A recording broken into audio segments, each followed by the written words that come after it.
really want to know the secret for speed 3D printing? Probably you do, because you are here, right? Well, it is not millimeters per second. You're pretty close, because there are cubic millimeters per second.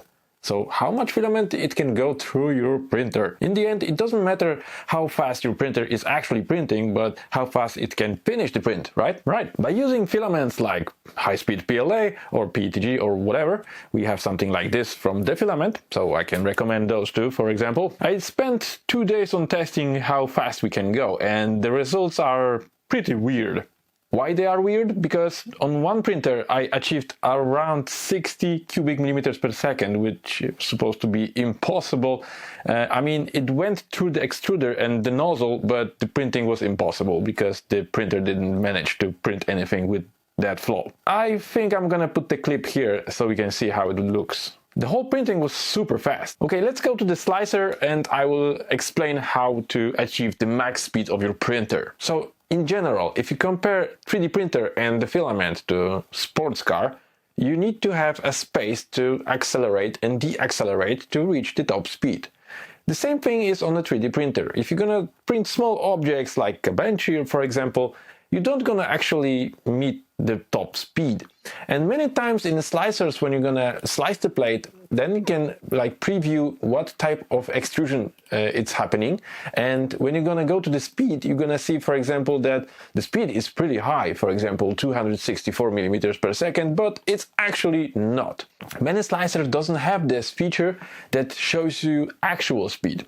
For example, Prusa slicers and Orca slicer should have it, because when you put the actual speed, you're gonna see the acceleration and deacceleration and how much time a printer is spending on the max speed, which is kind of rare. But okay, let's go to our item. We have a box, so it's pretty large item. We have a lot of extrusion here, and normally it's gonna take 3 hours in default profile 0.2 millimeter layer height with 0.4 millimeter nozzle diameter. So let's see what's happening here. The speed is actually not that fast. It's about 180, 200 millimeters per second of speed, which kobrax can achieve 600 millimeters per second of printing.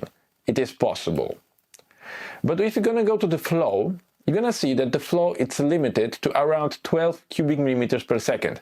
This is because this is normal generic PLA that doesn't have too much viscosity. I mean, the viscosity is pretty thick, so it doesn't want to go pretty fast to the nozzle, for example. So we're gonna choose our Filament PLA high-speed profile. If you want to see my profile, it's pretty simple. The flow ratio is 1. Pressure advance is enabled with 0.025. And then we have first layer 220 and the other layers 240. For PLA, high-speed PLA, it's okay, but only if you're printing super fast, for example, with speeds higher than 300 millimeters per second. And max volumetric speed is limited to 35 cubic millimeters per second because my printer doesn't do a good job after that value. So depending on your printer, you can change this value to 40 or 45, depending on your extruder, of course. To be safe, you can adjust it to 30 and see what's going to happen, because this will limit the speed of our printer. Let me show you what I mean. We just changed the filament, nothing else. We just changed the filament and extrusion rate, it's much faster. We have volumetric flow rate changed to 21 and then 24 and a little bit of 31 in the infill. So this will change the speed drastically, and we have 2 hours 36 minutes, so it's half hours faster. And this is not the end, because we want to go even faster. Let's see the speed. The speed is now, the infill is around 300 millimeters per second, and the rest is about 200 millimeters per second. And it's like okay value. It's not too slow, it's not too fast, but the quality should be good. But okay, our printer can go faster and the filament can go faster, so let's change the first layer to 100, and this is the walls for the first layer, and the infill for the first layer, let's change to 200, and it's supposed to be enough to get good results. And then we're gonna do something funny. We're gonna do 600 on each possible speed here.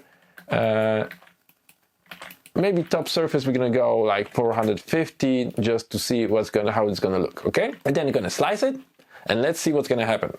We had 2 hours and 36 minutes. Do you think it's gonna be faster, slower? Slower is impossible, but if it's gonna be the same or a little bit of difference? Let's see, line type, 2 hours 20 minutes. So we got only 16 minutes by changing this speed. Well, disappointing, right? Yeah. I did some small mistake here. It's supposed to be 600, not 3600. But also we need to change the travel speed to 600, and then we're gonna maybe cut 1 minute just for the movement of the, yeah, exactly 1 minute, movement of the head and the nozzle. Let's see the speed now. We still don't have 600, but the flow now is, the flow is maxed out. It's 35 almost everywhere.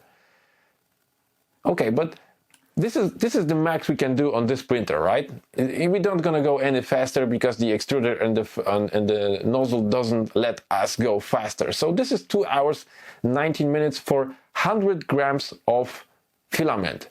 So it's quite fast.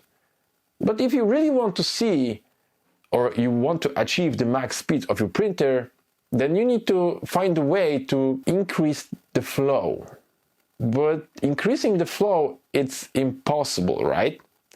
But you can achieve faster movement with the same flow by changing the layer height or extrusion width. This is the way, this is the answer. Let's go to quality, and we're gonna change the layer height to 0.14, for example. And we don't gonna change the line width because increasing the line width probably will slow down our print, but the printing will be faster, the overall finish. So now our time increased to 3 hours and 4 minutes because we increased amount of layers, which is logical. And then we're gonna see the speed, and now you can see that almost the whole box is maxed out with the speed for this printer.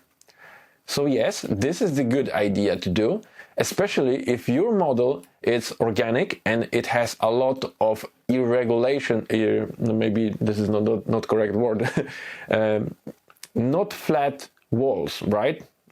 It's organic, different like positions of the walls.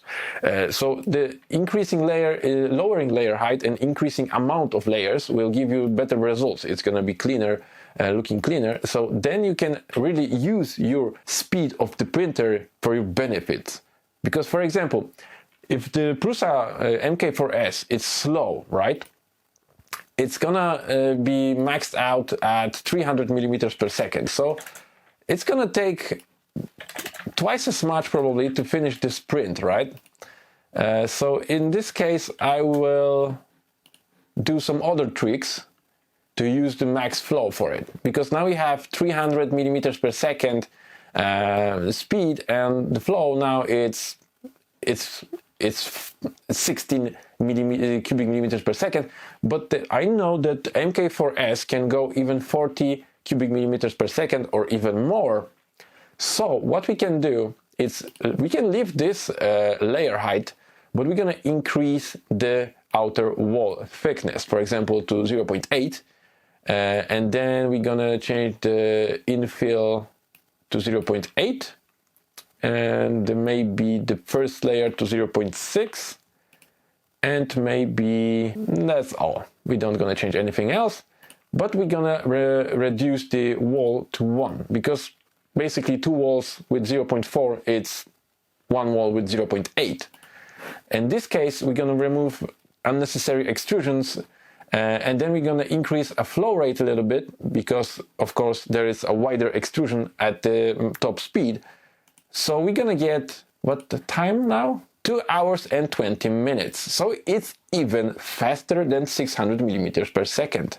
So you need to be smart about changing your settings on your slicer and your printer, and try to max out the flow of your printer, because this is the setting that will say what is the top speed of your printer. What I will do, I will go back to the original setting of the speed for Anycubic kobrax, and I will show you how it looks in real life. So I'm gonna just reduce this, and we should have the max flow and the max speed as well. Yeah, so we have around 35 cubic millimeters per second, and the speed is around 600. I will send it to the printer and I will print it with this black PLA. It's a high-speed PLA. You can see here, but I will give you the close-up as well. They are usually shiny because the viscosity is low, so they are a bit shiny because I cannot disclose it why. So this episode was more like educational theory than the practical printing, but I think it's still a very valuable lesson for you. Let me know in the comments if you like to print with the max speed or max flow, changing the settings. And of course, let me know if you like our high-speed filaments.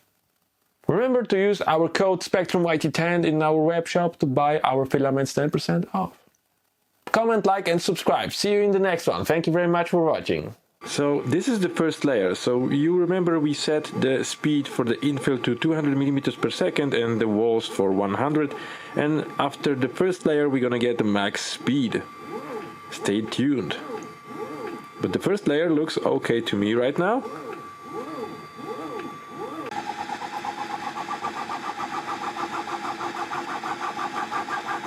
And this is how it looks, 600 millimeters per second. And it's not sped up. It's normal.